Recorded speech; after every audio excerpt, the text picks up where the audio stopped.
Hello and welcome to another episode of Media Hub. I'm your host, Don D. Sanchez, and I'm thrilled to introduce our special guest, Mike Cauchon. Mike is a seasoned producer in the television reality world with a passion for telling compelling stories that resonate with all of us. Mike and I actually worked together on a few reality shows for Nat Geo and A&E.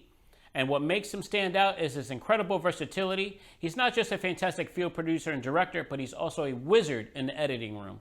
He pieces together the magic that we all see on screen. So today, he's here to share his journey and spill some secrets of the trade. So let's dive in and learn from one of the best in the reality TV game. Mike, what's going on? Hey, well, how's it going? Good, man, good. I'm so glad that you were able to work this in your schedule. I know you just finished one of the seasons, and I'll ask you, what you've been up to so you can let all the viewers know. But what show did you just wrap up on? So I'm currently in Michigan. I just wrapped up on The Incredible Dr. Pol on Nat Geo Wild and Disney Plus. Great. And what season was that you just filmed? God, so I believe it's season 22. Wow. It's weird because in the TV world, I think it's season 14, but in production world, it's double that. Gotcha. I don't know. It's 22 or 14. It's been on for a while. That's all I know. And that's all that matters. But, I think you have such an amazing story. When you first told me that, I mean, we've known each other probably since COVID, right? We met since COVID. Yeah. on Creator Fixers and stuff. But let everybody know how you got into this industry. Sure. So it's unusual, that's for sure. So I'm 41. I was a news reporter back in the early 2000s in my early 20s, and I was a one-man band. So I shot, I produced, I edited, and I fronted all my stuff on live TV. And I loved it, and it was great, but I hated that it was all bad news, right? It was like, hey, someone got shot, go do that, or the mayor is getting elected, go do that. And I wanted to do like the fluff pieces that no one really cared about. So I ended up leaving that, and I became a bartender for a while. And about 10 years later, a psychic, basically told me out of nowhere, hey, I don't know you, and you don't know me, but we're supposed to work together, and if we do, we're going to end up having a show on TLC. And I was like, what? I was like, that's okay. That's weird. Long story short, she convinced me to quit my job, move into her tiny home with her 3 or 4 kids, and I filmed her life for a month. I edited a sizzle, and a month later, we sold it to TLC. And so I started the business. I want to stop you for one second, because for all the people that are out there that are watching this and have been trying to sell a show for decades probably and never got anywhere, here's a guy that runs into a psychic, which if no one knows what to do, I guess go talk to a psychic and figure it out. But I don't think people know how hard it is to sell a TV show. It is super, super hard to do that. And here you are, and you do it on your first try? Yeah. Unbelievable. Yeah, I mean, I knew that. I mean, there was nuances in there. I mean, I edited the sizzle, and I basically went online, and I Googled production houses in America, and I found like the first, 10 or 15, and I just sent them this sizzle, and I sent them, and no one really responded. And this one guy in LA was responding, and he's like, hey man, like I don't normally take solicited sizzles, but I just happened to catch this and it's really good. So I want to sign you and your psychic as part of my production company. And let's try to sell a show. So I signed with him, and then he kind of did the heavy lifting on bringing it to networks. And he told me, he was like, dude, this 1% chance that we're going to sell this show. Don't get your hopes up. It's 1%. The moons have to be aligned. You need to, everything needs to be perfect. And so he kept saying that to me, and he came back, I don't know, a month and a half later. He's like, you're not going to believe this, but we did it. We sold the show to TLC. So, man. Yeah. Did it ever air? Oh, yeah. It had one season. It was called Mama Medium. and it was on TLC. We had 6 episodes. And I mean, ratings wise, it did very well. But as you know, it's impossible to sell a show, and then it's even more impossible to keep it on the air for more than one season.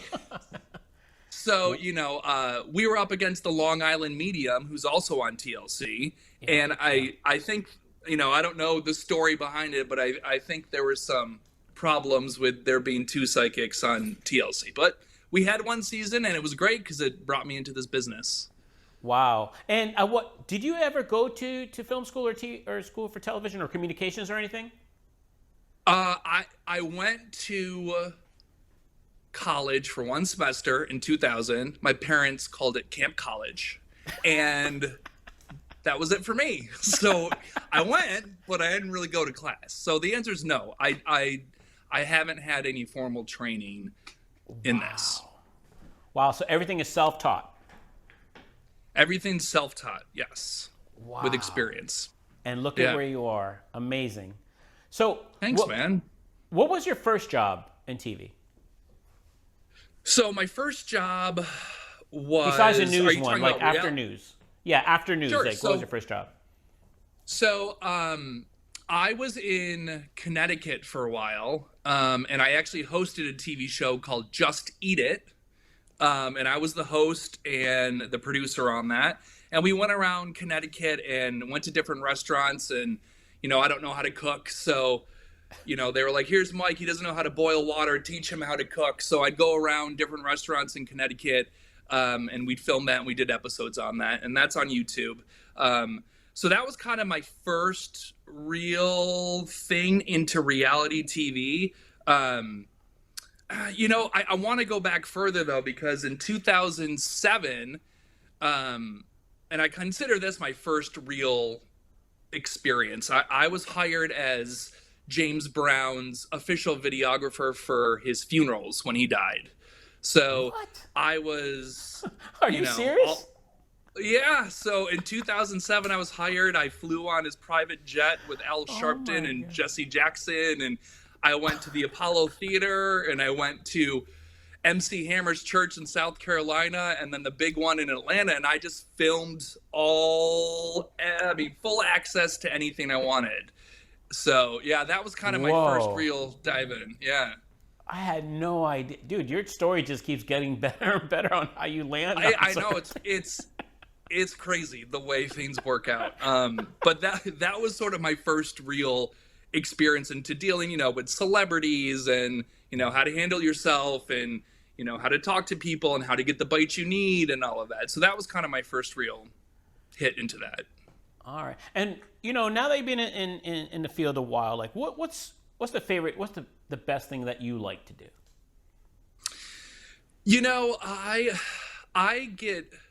I've had every job in the world, and I get bored very easily. And when you're in reality TV, no day is the same, especially when you're in the field. You may be filming on location with cast doing this, and the next day you're, 60 miles away filming a thing by the ocean. So every day is different, and I like that about it. And, I'm just not an office person, so I wasn't meant to sit at a computer desk all day and, just type away and do that. So this gives me a chance to kind of go out into the world, meet people, talk to people, and make some kick-ass TV. Yeah. And that's awesome. What roles have you played in reality? So we know you've hosted, we know you've produced, we know you edited, right? Are there any others? Like, is there anything, like, how did you get to the producer role from there? Sure. To go through the steps for us, the process. You'll find this interesting too. So I'm sure. When I sold the show to TLC, I was co-creator and co-executive producer. So that was my first real jump into reality TV. And I skipped all like the crucial steps. Normally you start as a PA, and then you go to an AP, and then you do field producer, and then you're supervising producer, and then you go to co-executive producer. I got lucky enough and I don't even know if it's luck, but I skipped all those. So when Mama Medium wrapped on TLC, I was like, well, I don't know what to do now because, I'm a co-executive producer, and that's what, my guy in LA said. He's like, don't take a job below co-executive producer. That's your title now. And I said, but I need to learn in reality, like the process from what the PA does to the AP to all of that. So when Mama Medium wrapped and COVID hit, I went to Critter Fixers as an AP. And that's where I met you. Yeah. And, that's where it started. So I started as an AP, and I think they realized, oh, okay, this guy's got more skills than an AP, because I'd been in news, I'd done the other thing. So they're like, you're a field producer. So they essentially promoted me. They didn't promote me, but they're like, you're going to be a field producer. And they basically had me interviewing everybody on that show. And then the next show, my supervising producer brought me on to the A&E show, which you also worked on, Dirty Rotten Cleaners. And I went from AP to field director and was in charge of a whole team of people. And then from there, I went to, what did I do after that? I went after Dirty Rotten Cleaners, came home for a while. I edited for TLC. I did a show, Welcome to Platteville. Yep. Then I was, field producer, director for a team that we worked on for the Magic of Disney's Animal Kingdom. We did that for a long time, and now I'm on Dr. Pol, and I'm a senior producer for Dr. Pol. So it's sort of all over the place.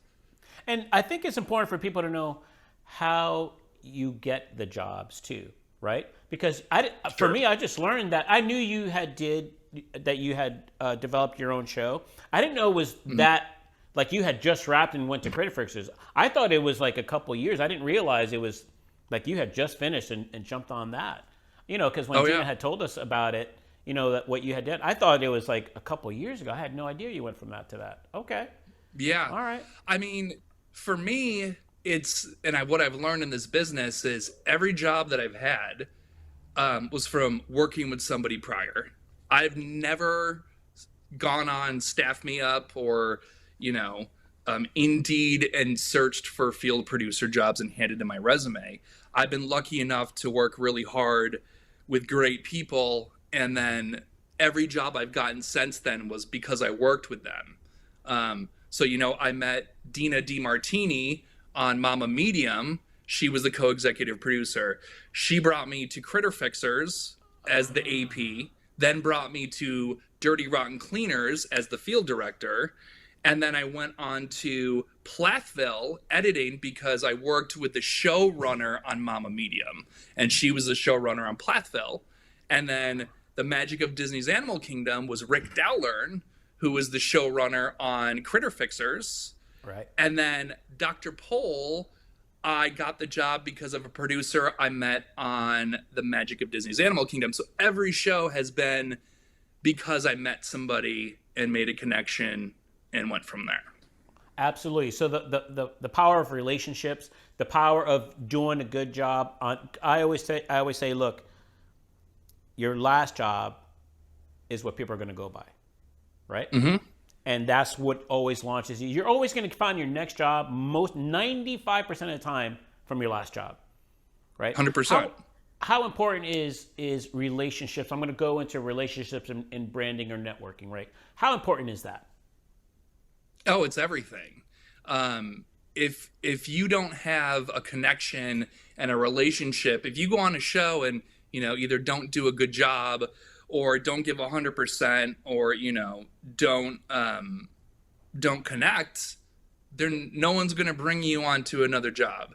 So it's important to be able to read a room, and that's what's gotten me where I am, is that people say, man, you're so good with people and you Absolutely. Connect with people, and how do you do it? And, I'm a people person. I mean, and that's from bartending and doing all the jobs I've done. And, I just like talking to people. So if you're sincere, and you're just trying to do the best job you can, people are going to notice that. And they're going to say, hey, I've got the perfect guy, who can connect with people. So it's all about relationships in this business.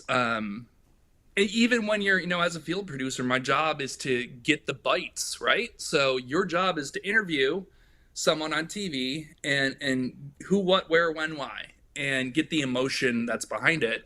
And if you're not a people person or you can't connect with them, they're never going to open up to you. So I think a lot of it is that I was blessed with just the ability to talk to people, and people are comfortable around me, and that sort of drives, like 95% of what I do in this business. No, absolutely. Because I mean, I like you said, I've worked with you on a few shows, and I've worked with hundreds of producers, but you definitely know how to connect with the person that you're interviewing, and you know how to ease them up, especially the nervous ones, or don't want to be in front of the camera or whatever. Like, you know how to ease them and get what you need out of them. For sure. But what about? Well, thanks, man. I appreciate it. Yeah, no, for sure. What advice would you give? Like me, I would not say I'm 100% a people person, as far as and knowing how to connect with them and get out of it. But let's say there was a producer out there that was a good writer and could tell a story, but they didn't know how to pull that. What advice would you give them? What should they work on to be able to get to that point? Because it's only going to elevate their jobs, right? Their work, right?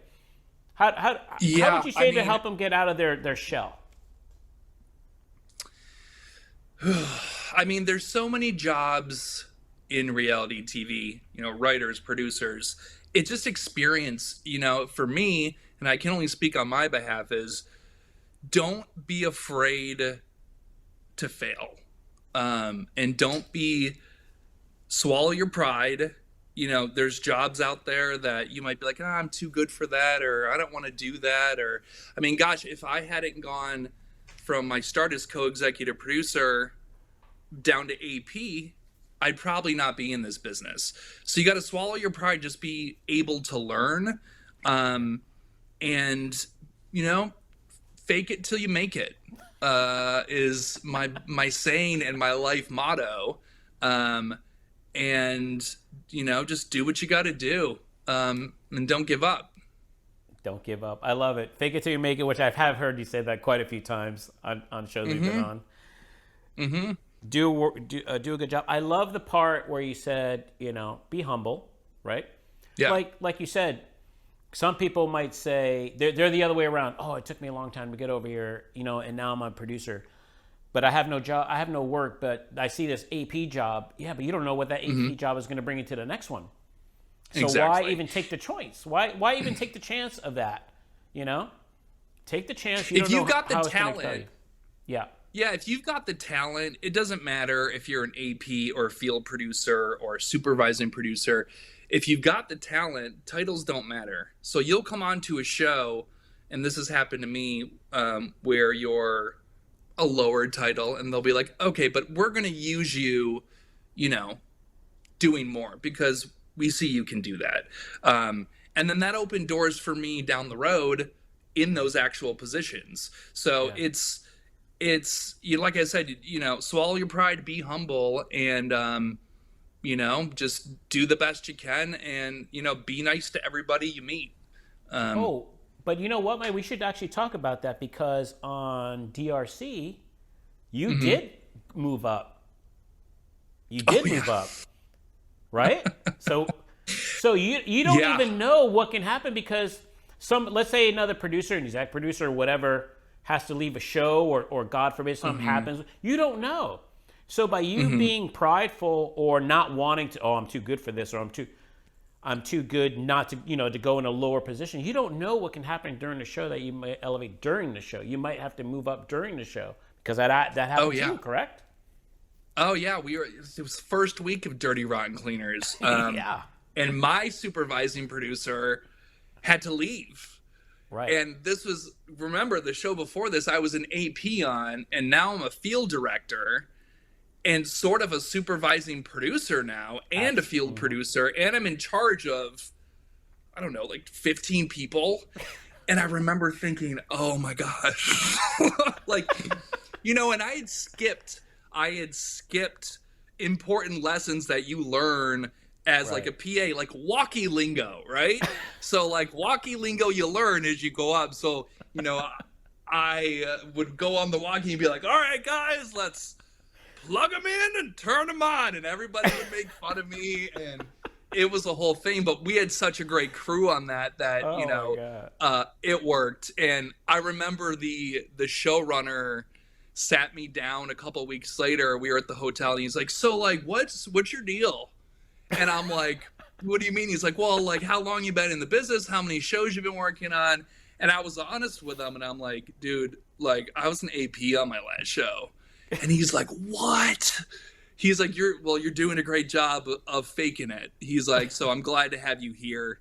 So it's just, it's just getting involved in your environment and sort of being a chameleon and being able to do what you got to do with the talent that you got. No, that's awesome. That's awesome. Because when you were talking about it, I was like, oh yeah, I forgot that happened to him. And the the walkie situations, man. Come on.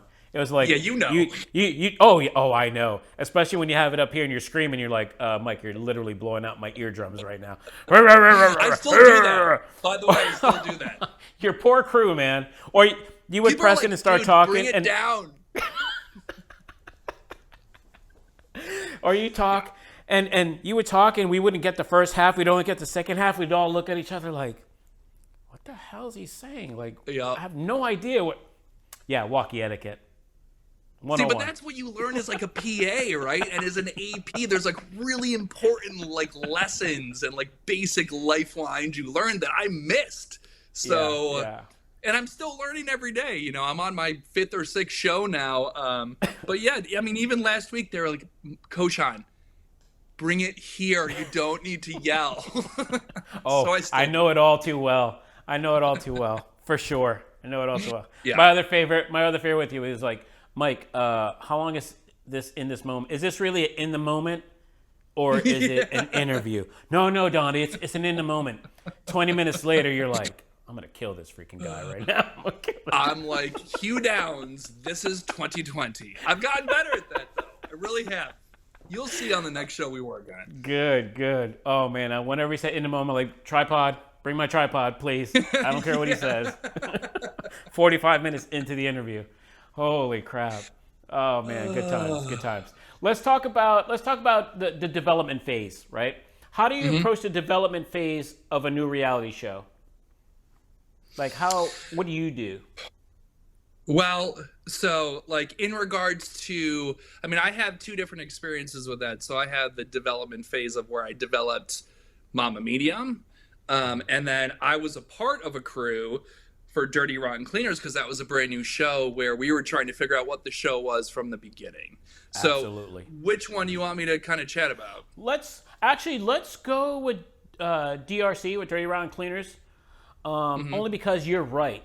What was sold and what was delivered, 2 totally different things. I mean, and it actually changed while we were filming, right? The look and the aesthetic of the show and just like the whole concept, like totally changed. So how about that? Sure. So, I got to be careful what I say here. But so we get a show Bible. Yeah. We kind of get a show Bible, right? And the show Bible explains to you what the show is, what it needs to be, the way it's going to look, how it's going to feel. And a lot of times, especially for first season shows, it just doesn't go that way. And you have to adapt.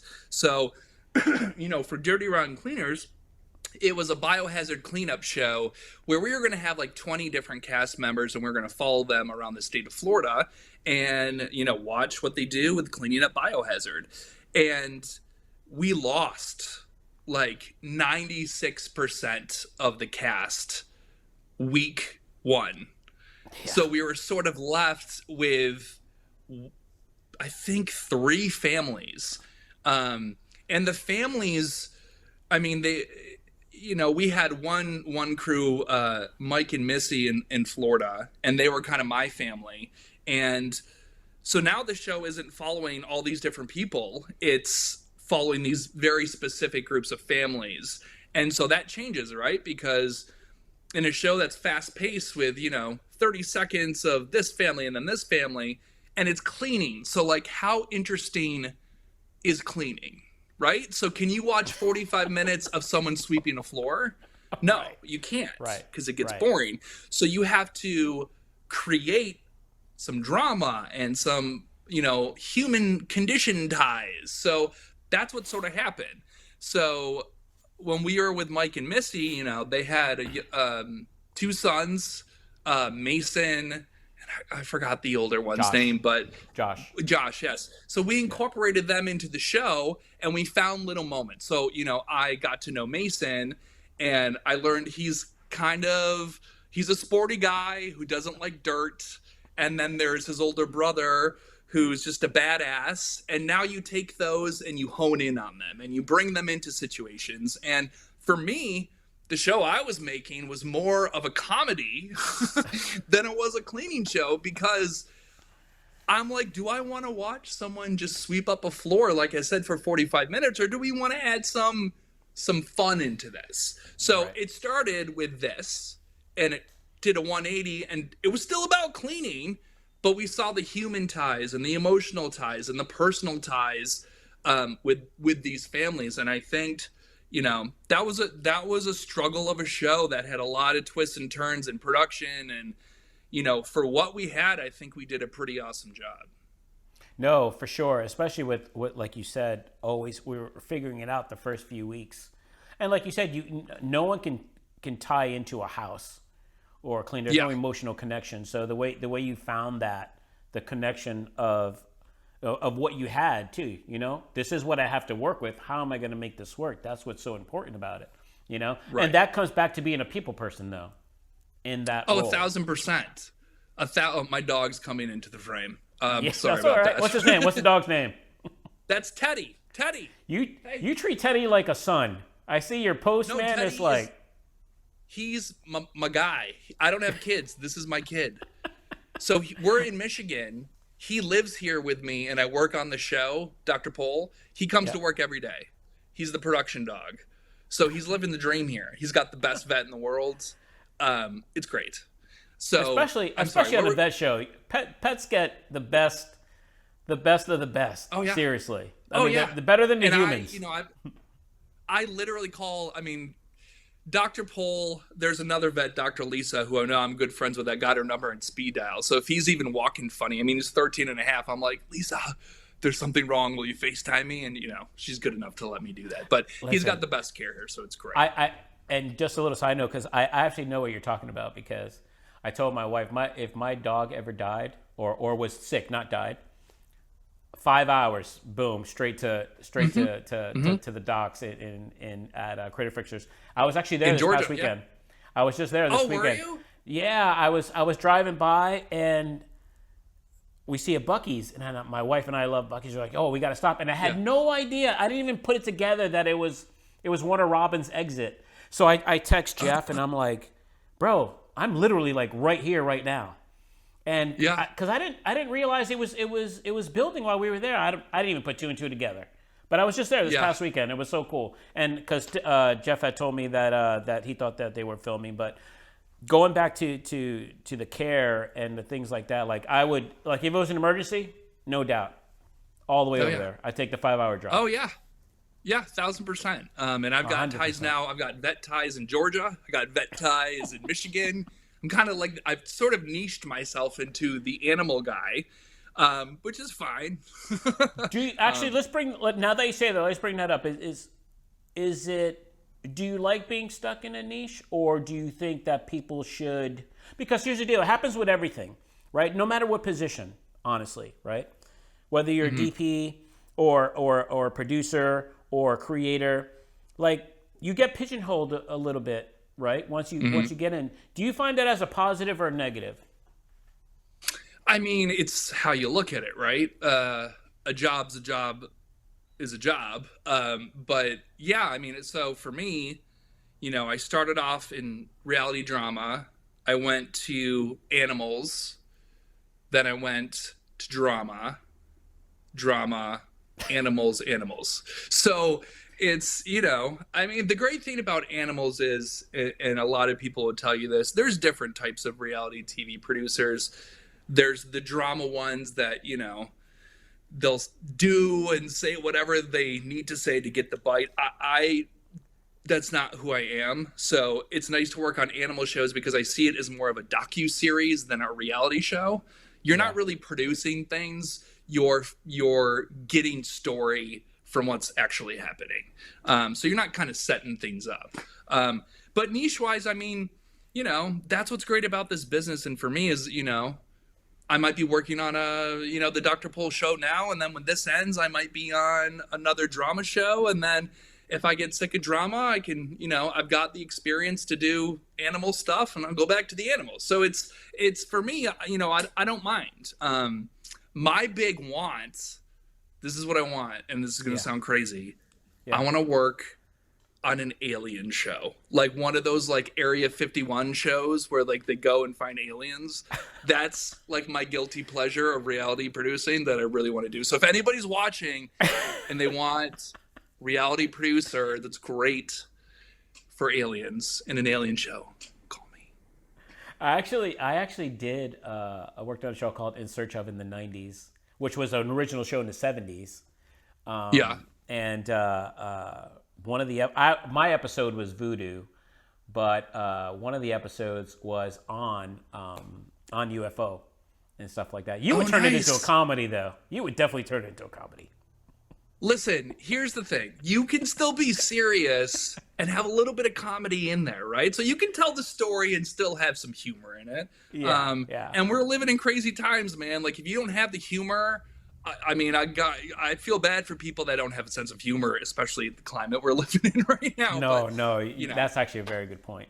What show? Actually, one of the things that I remember when we were rapping on Modoc and you were worried about where you were going next, and there was a rehab show that was happening. You're like, oh no, I don't want to do that. I can't do it. And I was surprised. I was like, Mike would do a rehab show. And you're like, nope. No. I got a call about that. And I was like, it was one of those shows where it was a trashy show. I'm not as taking myself out of being a reality TV producer and as a viewer. Yeah. This was guilty pleasure. And I knew I just didn't have that in me. And I don't want to be that guy. A lot of people, I think people that aren't in this business look at producers as manipulative people, not good people. They do what they have to do to get the bite out. And that's not me. Like, I don't want to be put in a situation where, I'm using my God-given gift with people to manipulate them or get them to do something they don't want to do. And so those are morals that I have that I carry with me in this business. I'm glad you said that because bringing the moral and value issue into your workplace, in you, and it's almost your brand. Like we interviewed somebody else and that was the main thing that he said was his branding, was bringing his values and his morals into his workplace on how he's perceived. Mm-hmm. So how important do you think that is to bring your values and your morals to brand yourself so that people will know Mike would be great for this, or no, don't even bother calling Mike for this because that doesn't fall with him. Well, I think there's two different groups, right? So there's people that are looking for the hardcore manipulative producer to get those bites no matter what. And there's shows out there that are like that. People know that's not me, and I don't want that. Which is great because now, I have an understanding of people are like, oh, Mike's a compassionate person. And the shows I get called for tend to be more of a moral caliber and, are more docuseries and not that backstabbing bachelorette type of stuff. So for me, it's great. I just people know who you are very quickly. When you work on these shows, you're spending 12-hour days with everybody. You can't hide your true colors, right? So people figure you out really quickly. That's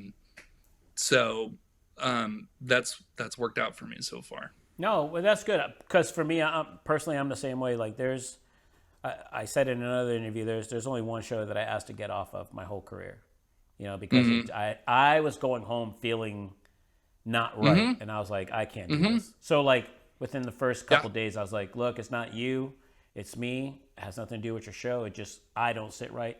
I need to get off the show.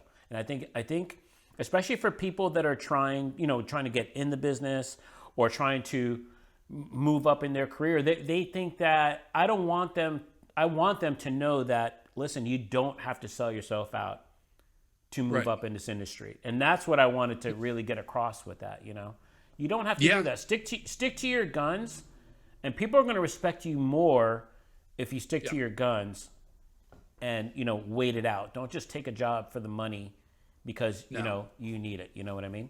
And they'll find spots for you in the future on shows that you'll fit in on, That's what's great about it.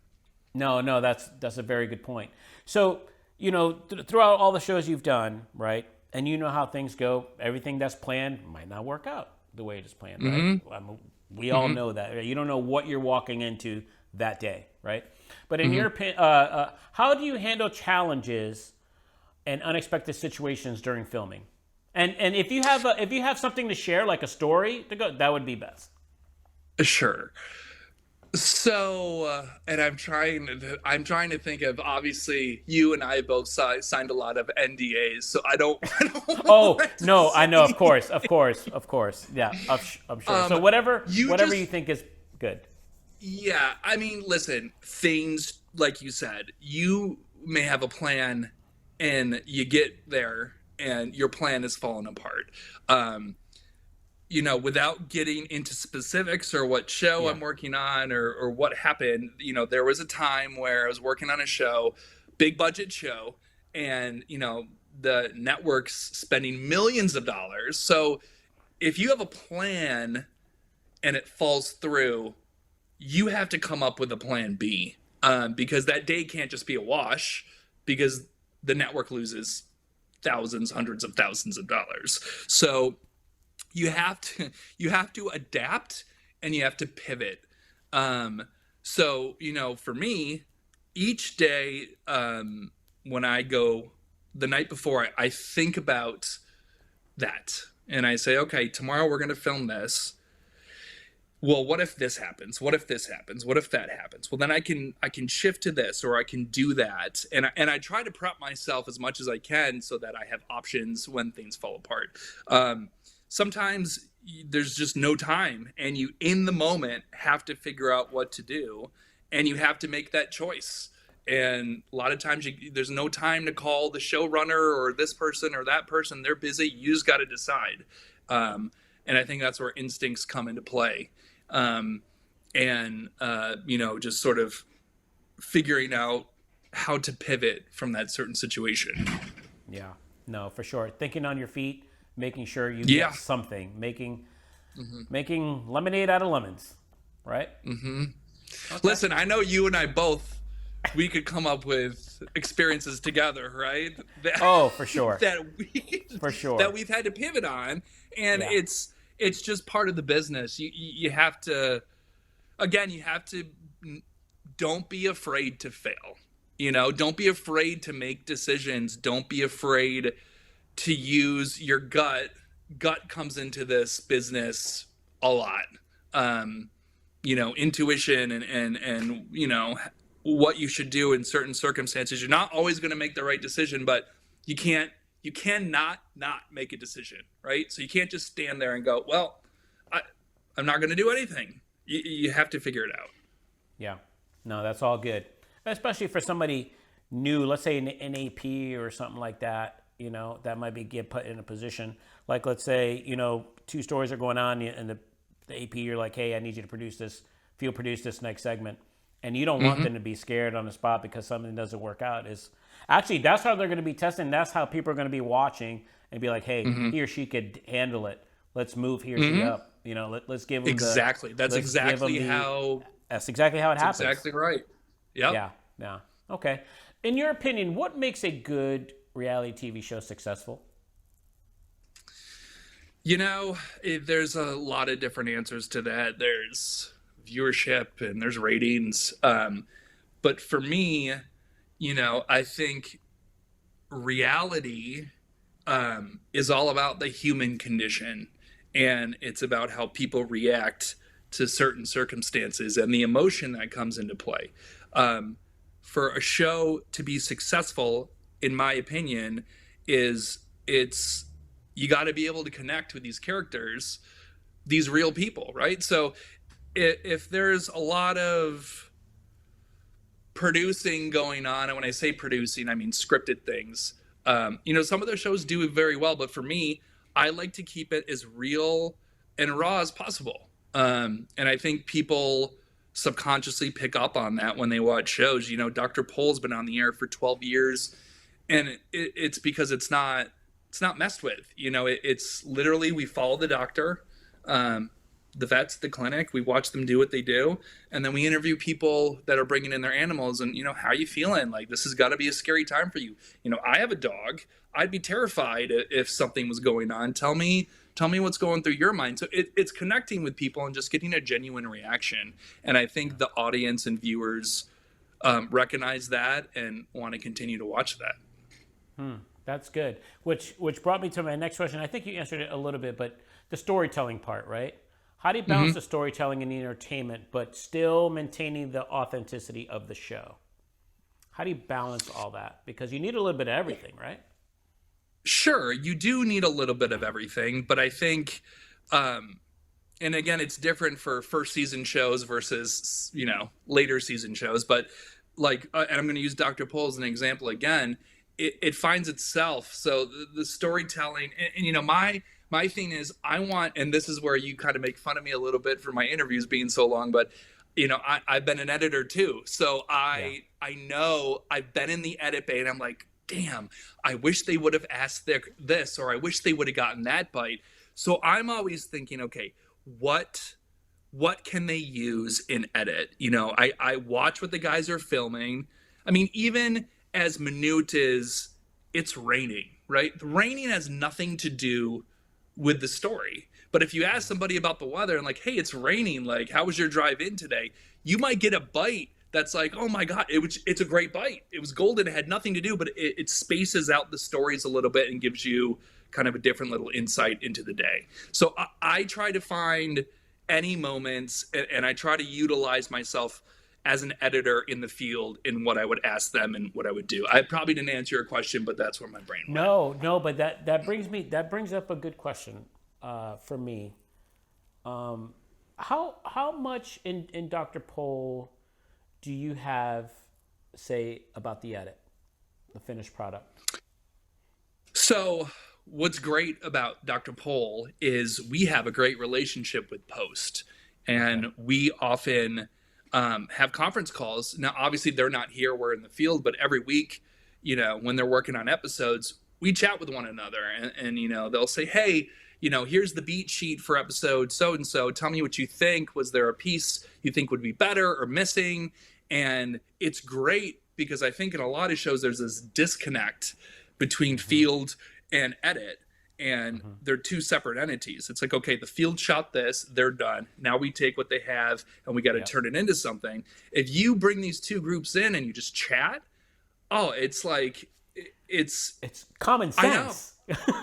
Right. Common sense. But a lot of shows don't do that. A lot of shows we work on, and like, I don't even know who's in edit or what they're doing. And it's like, I did my job and I'm on my other show and now they're editing, So it's in order to have a successful show, and I think that's why Dr. Pole's done so well, is that we chat with them and we go, hey, in that scene though, this happened. You might want to grab that. Listen. This is a huge pet peeve of mine, and I don't know where down the line it changed in reality worlds, But in the beginning, when reality first came out, they would have multiple producers. The producers would come out, do their segment or their episode. Then that producer would go into edit, sit down, say the story. The other producers, in the field. Somehow editors became, and I'm not dissing editors. It has nothing to do with editors, but editors don't know the people. They don't know the character. They don't know them on a personal level, and they don't know how everything really played out behind the scenes. They're only seeing what we're sending them. right? And of Correct. course notes, between you and the AP and how it works. And we're going to talk about that process. I think it's a very important process, right? But somehow that got lost.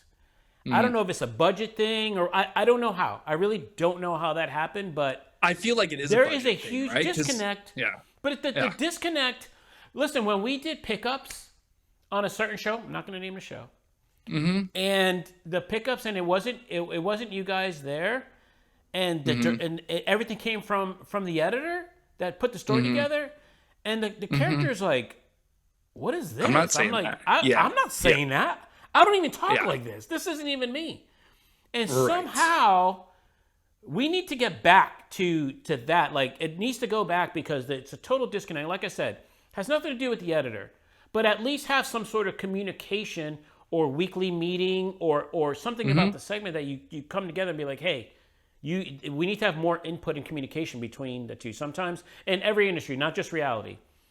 Sure. We work in communication, and sometimes we're the worst at it. And, I might get shot for this or whatever, but it's the truth sometimes. Yeah. It's the truth sometimes, Yeah, communication is essential. I mean, it's essential for anything you do, but for a reality show, it's like the first thing you need. If you don't have that, everything will fall apart. And I've seen that happen. So, as you have as well. Can you just go over the process of, let's say, okay, you're trying to figure out a story, right? And you said on the current show you're on that, it's just you try to make it as reality as possible, right? But other shows that we've been on, and you're trying to make a story for the episode. Can you just go through the process, the whole process from beginning to end? Like, how do you go about that? How do you sit down with the producer, supervising producer, showrunner? Can you do that? Can you just go through that whole process all the way to post? Yeah, I'll give you an example. And I'll give you one on Dirty Rotten Cleaners. Yeah. So obviously we talked about that, and that show shifted, and sort of we were creating a new show ourselves. Right.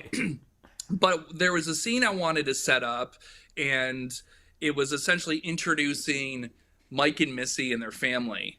And the night before I thought about it, and so we were going to film at their house, and the whole thing was getting there and showing that their youngest son was kind of this sports star and wasn't into cleaning. And that's essentially what we needed to get, right?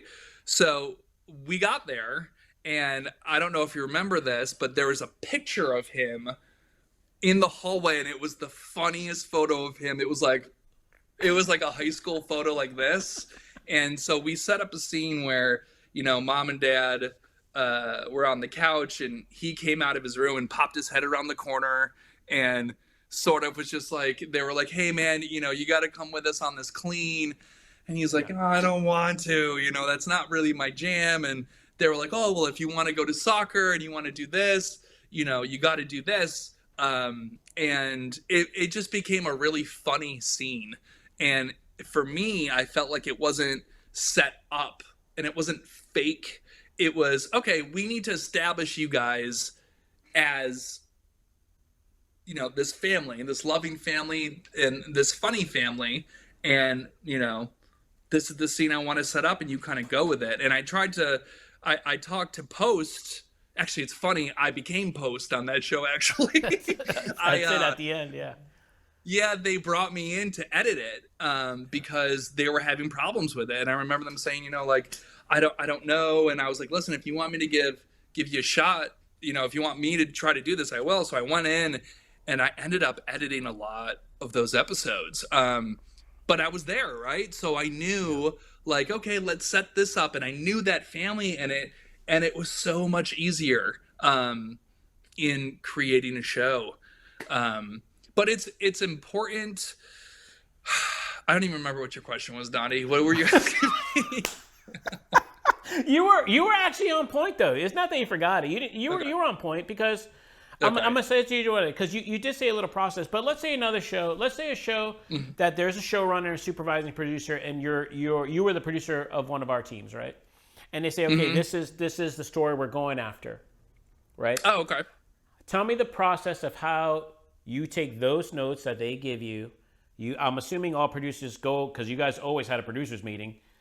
Go, Yeah. from the producers meeting, go from there, and then say, okay, how do you execute that? And then from Sure. there, take it in post, or where do you lose it after that? After you execute it, are you done with it Sure. at that Okay. point? Yeah, I understand now. Yeah. Yeah. Yeah. Okay. So, on any show, you do have a producers meeting. You talk about, what the supervising producer, what the showrunner want to get out of a scene. This is happening tomorrow. A, B, and C are going to happen. And I need you to make sure you capture that. And then what I do is, as a field producer, is I sit down with my AP who takes all the notes. So the associate producer will sit there and mark cameras. They will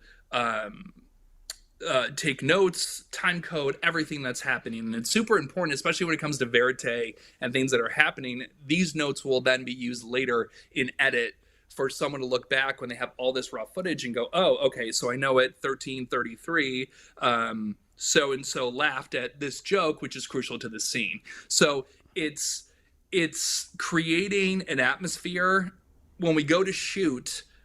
For me, and this is my style, I know what they're looking for, and I like to get there as quick and as naturally as possible. I don't want to go in. A lot of times I won't go in and tell the cast, hey, I need you to do this. Say this. I never tell people say this. I let them get there on their own, in their own way. And when you do that, I think that's what creates TV magic. So after that scene's done, all the notes are there. The AP has taken all the notes. I will then write something called a hot sheet, which sort of gives a paragraph of what happened in that scene. And then I take those notes and I send it to this magical place called post, where a lot of the time that's where it ends. But in a perfect world, I send them those notes, and when they get to those notes months later or weeks later, and they have questions, they call me and say, hey, I'm not understanding this, or what do you think about this? Did you get that? And I am able to talk to them, and that's why I think, like you said, talking is so important. But that's sort of the process for a scene throughout the day. Okay. All right. And have you ever run into it where you see a show and it didn't end up like you thought it would on that segment that you ended up being a producer on? Oh, many times. How do you feel? Many times. It depends on how it turns out, right? So Yeah. there are times when I've shot a scene and I'm like, well, that was horrible. Like, they'll never use that. And then I go to watch it, I'm like, oh, they used that, and that was great. And then there's other times I'm like, this is awesome. This is the best thing ever. And it gets completely cut. So it's, you try as a producer to create a certain feel for a scene. That's what I'm trying to go for. But sometimes it doesn't work and it needs to be shifted. And you know what they can do in edit? They can make anything look any way they want, right? So right. For me, it's trying to create that realness and that raw emotion and handing it to the editor and saying, here, please don't mess with it. Don't mess with what I'm creating here. Yeah, let's be in line. Again, there's a lot of hands in a pot, right? So there's a lot of people coming into play, creating a show, and sometimes the vibe is perfect and you just get all these people that are on the same page. And I think that's where that magic happens. And, shows stay on the air because everybody gets everybody. They know what they're doing. And then there's times you just don't know the people, or they've got a different mindset than you do. And it just doesn't work. So, that's I think a very good point. That's a very good point, Mike, because especially in the beginning seasons, you know what I mean? That the first season, especially, everybody's meshing. Everybody's trying to figure it out. Everybody's trying to collaborate and work. And that brings me to the next question. How important is collaborating in a show with all the departments? Oh, extremely important. This is a team effort. It's not you're not creating a show. I mean, even when I sold Mama Medium to TLC, I relied completely on everybody. Yes, I shot the sizzle, and yes, I knew the cast, but you can't do it alone, and you need to collaborate with other people's talents. I met so many connects on that show, so many talented people, and they taught me things, that I had no idea about, that I've utilized on every show I've worked on since. And that happens in every show. You work with these people and you learn something new, and you take that with you to make you a better producer and a better person moving on to what you're working on next. And I thrive off that. I don't know everything. I mean, I still look at myself as very, very new in this business, and I continue to just learn and take those tools and try to utilize them on the next job.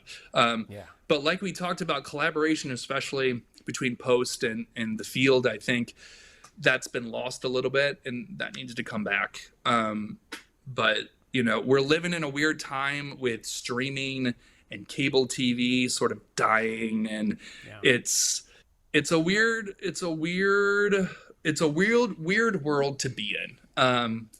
And everybody's watching TikToks, and it's like, some 18-year-old kid farted on his brother, and it's got 18 million views, and all he did was use his cell phone, and now Mountain Dew wants to give him $80,000 for that one video. It's like, I don't know. It's just crazy the way things are shifting. So it's like, you got to keep shifting with that, man, or you're going to be left in the dust. So many things on TV are coming from social now. Things, ideas, game shows are all coming from social media platforms. A lot of them are. Not all, but a lot of them are, right? Especially in reality. So it's knowing how to use those tools to stay up with times. Would you agree with that? 1,000%. 1,000%. There's kids out there that don't even know what cable TV is. They don't watch cable TV. You say, hey, do you know, back in our day, it's like MTV was the coolest thing ever, right? Right. These kids, MTV, what is that? Is that a music video? That channel they aired The Hills on? Like, they don't know. So things change so much that, they're this all the time. It's TikTok, and it's, Instagram, and it's instant gratification. Right. And so, that's sort of where we're shifting to. And you've got to be ready to take your tool set and your skills and be able to utilize them in that new world, because generations are changing and things are going to change, as they always do, as time has showed us. Time has showed us. So it's being that chameleon and being able to blend back into whatever environment you're in, and making it work for you and making it work for the people you're working for. That's really good advice, because I wanted to ask you this next question too, is, because gratification and connecting, right? Like, especially with this younger audience, right? It's different, right? It's and always learning how to engage with them. So discuss the importance of audience engagement and how it influences the development of a show. Sure. The basic thing is people don't watch your show, you're not going to have a show, right? That's 101. Right. If people don't watch it, there's no ratings, there's nothing there. But I think the point is, how do you get that audience engagement? How do you get them involved in a show? How do you get them to continue to watch it? And I think it depends on who your audience is, and knowing that, right? So going into a show, like, who's going to watch this show and why are they going to watch it? And if you don't have that idea or thought in your head before starting a show, it probably won't work, because you can't just say, I want everybody to watch this. That would be great, but Let's be real.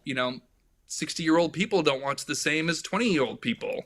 But weirdly enough, like, younger kids, like under the age of 7, tend to watch the same type of shows as people over the age of 70. So just throwing that out there, because Dr. Poll, our core audience is older people and really young kids, and they love that. Yeah. So it's finding, it's knowing your audience, right? Who's going to watch this? And that's something when I did the psychic show, I needed to figure that out real quickly. Like, who's going to watch this? Well, it's not going to be a 45-year-old working man. He's not going to watch the psychic show. I mean, some of them will, but the majority of them are going to be Women. Middle-aged women. So what do middle-aged women want to watch? What do they want to see inside the show that you're making? So it's targeting an audience and figuring out, what they want to see and why. And then once it's on the air and, people start, that's what's great about social media, right? So once it's on the air, people can start tweeting about it. And it's like, oh, I love this scene, or I really liked it when this character did this or this and that. And all those interactions are extremely helpful in knowing, okay, for the next season, maybe we should try doing this or bringing this person into here. It's interesting and awesome, the interaction that can happen in between shows. That's actually very good advice, man. I don't sell myself as a producer at all, but that is a great way to find out that engagement in social media platforms under the comments and knowing how to direct the show or a character or whatever. That's actually a very good idea. I never even thought about that like that. Yeah, I mean, I actually use that. I won't get into specifics, but I saw someone talking about certain character on the show, and they're like, man, I'd really like to see her try this, or I'd like to see her out doing this. And I was like, that actually might be interesting. And, I talked to that character, and it was outside of her comfort zone, but I built a relationship with her. She trusts me. I trust her. And we ended up doing this scene that was just awesome that people loved. So it's, it's having that connection with people and being able to have them trust you into bringing them into a new direction. And it was pretty cool. That's actually very cool. That is very cool. Like I said, I never even thought about that, but that's really good because not a lot of people. I mean, I read certain comments, but like to use it as a tool for your show or your job, that's actually very good. Like I said, I'm not. Well, and of course you got to be careful with it because you. Yeah, no, absolutely. Like you said, you have to know the character that they're pertaining to. Luckily, you had a relationship and say, hey, let's just try it. Yeah. Character could just shoot it right down and be like, no, I'm not doing it. It's all about that. But it's very, very good. What advice do you have for aspiring producers that are looking to break into reality? Man, I wished I would have had something like this to watch when I was thinking about this, because I sort of fell into it. But what I would say is, you start off as a PA, right? You production assistant.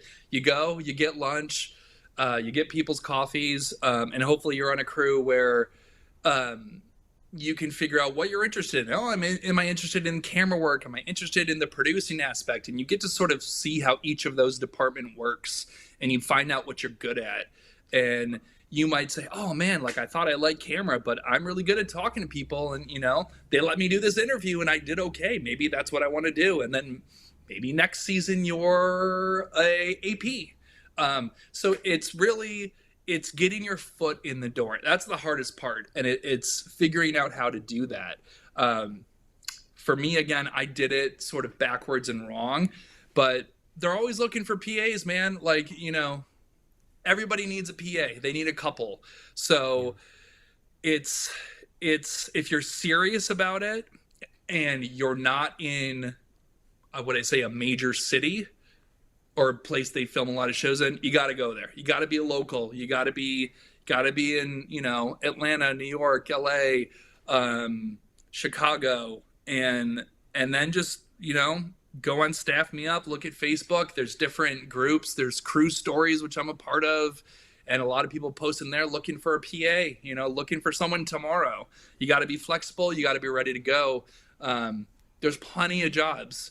That's where my mistake was. I thought, oh man, to be a PA, I gotta have this schooling and I gotta know this person and I have to have this skill set.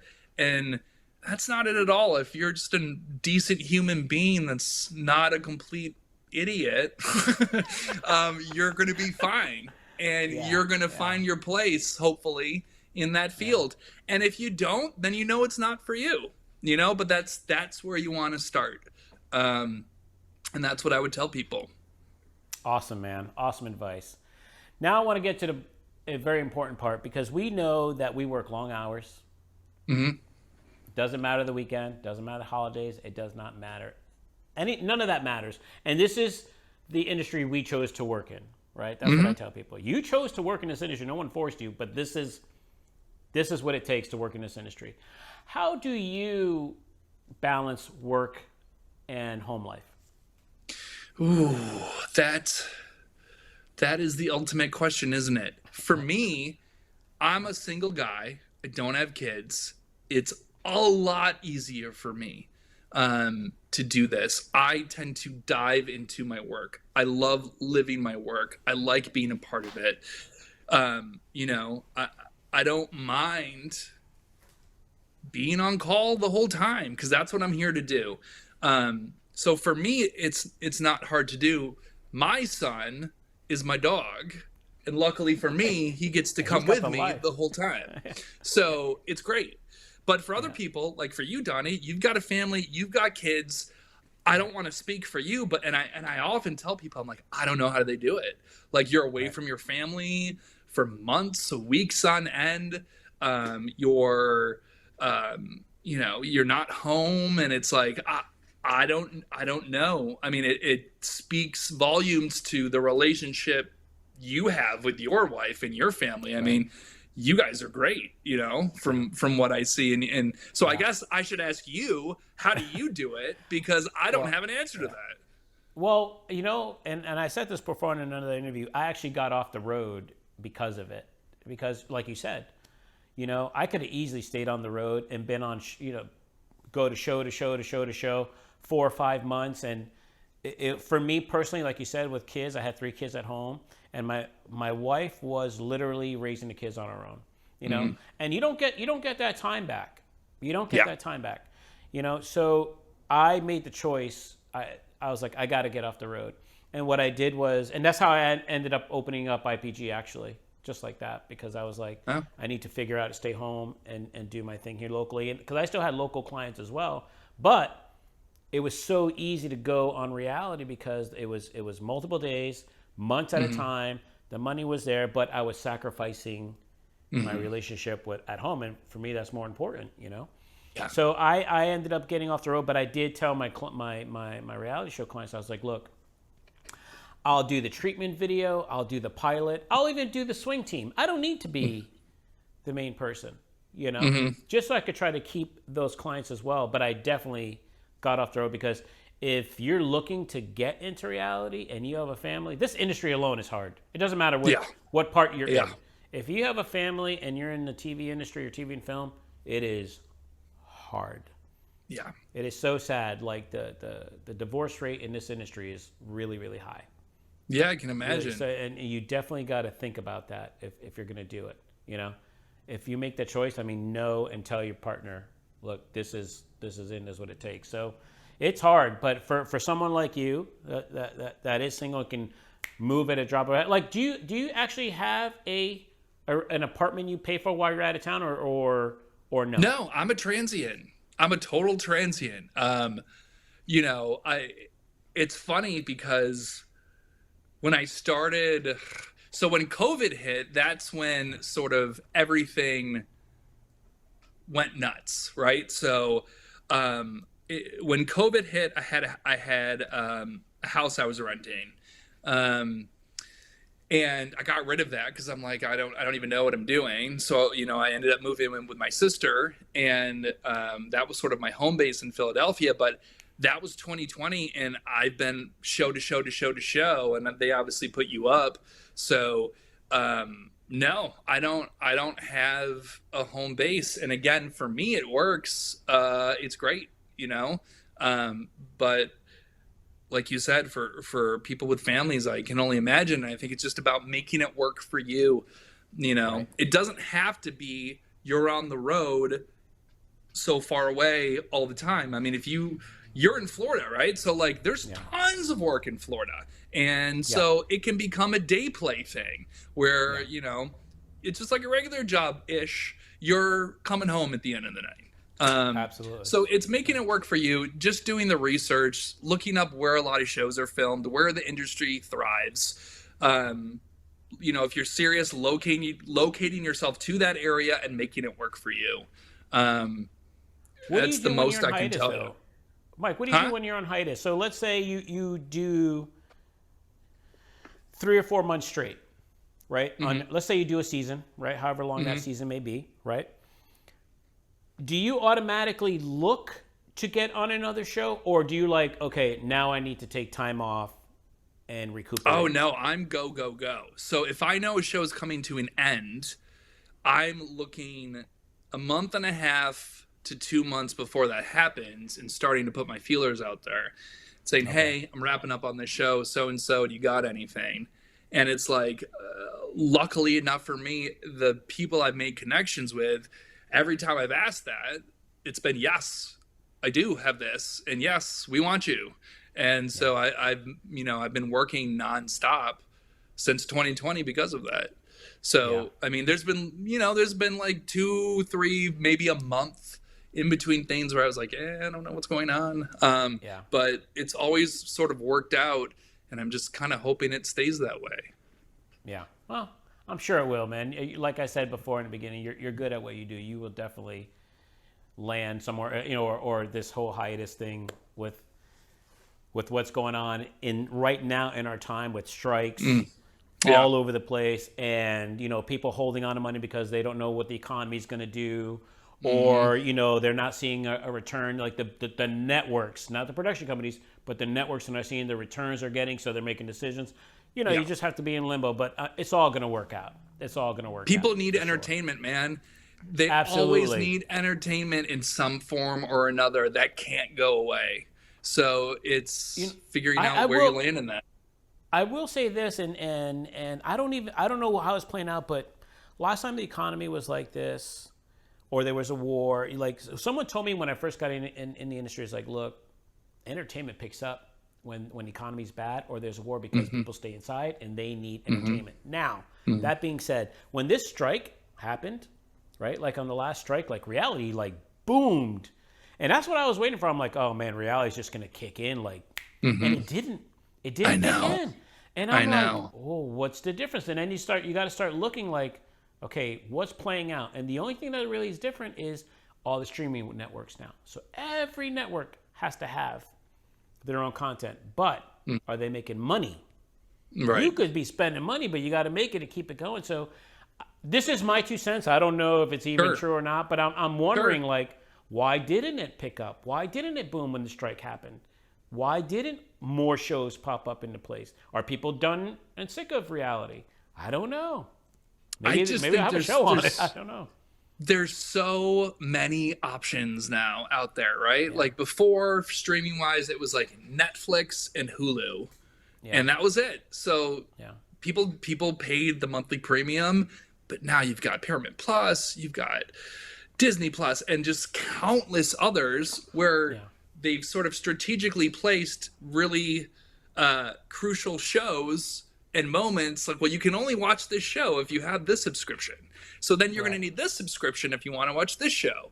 So it's not a one-stop spot anymore. It's spread out through the board, and those prices keep going up. I mean, I don't know about you, but it's you're back to cable prices.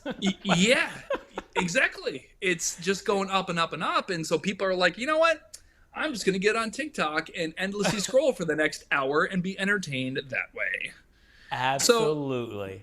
And again, that's my 2 cents. I don't know either. But things are shifting, and you got to be ready to buckle up and go for the ride. Like you said, man, you got to pivot any way you can, right? Yeah. Yeah. All right. I want to end with this, Mike. I want you to fill in the blanks here. So, to be a successful producer in the industry, what do you need? Sure. So you need to be a people person. You need to be able to connect with people. If you don't have that basic skill set, at least as a reality producer, your job is to talk to people. It's not going to work. Maybe if you find yourself as more of an introvert, maybe you should be in writing, or maybe you should try to do this. But you need to look at your God-given gifts that you have and how you can utilize them to be great at what you want to do. For me, and like I said, 98% of, why I do well is because I can connect with people, I can talk to people.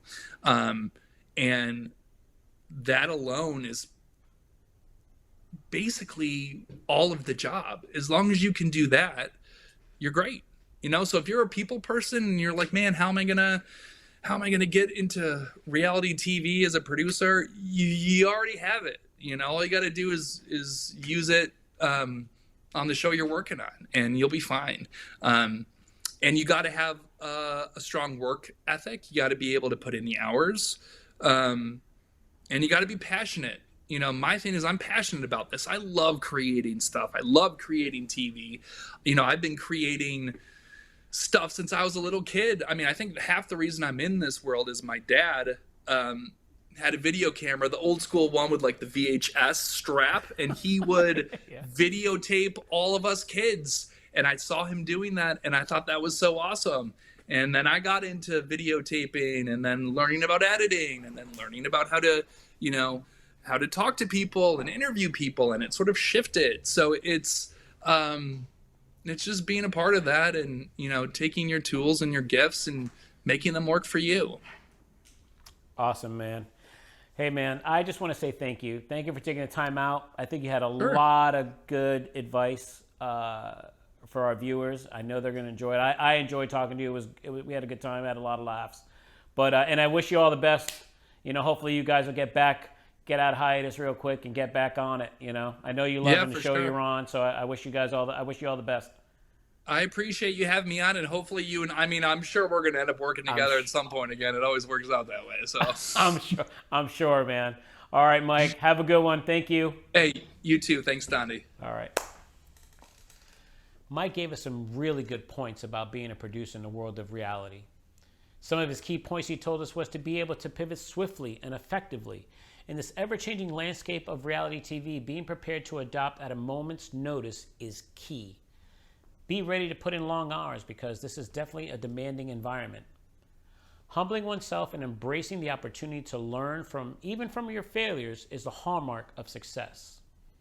Being a true people person capable of forming genuine connections is a cornerstone of building a successful relationship in the industry.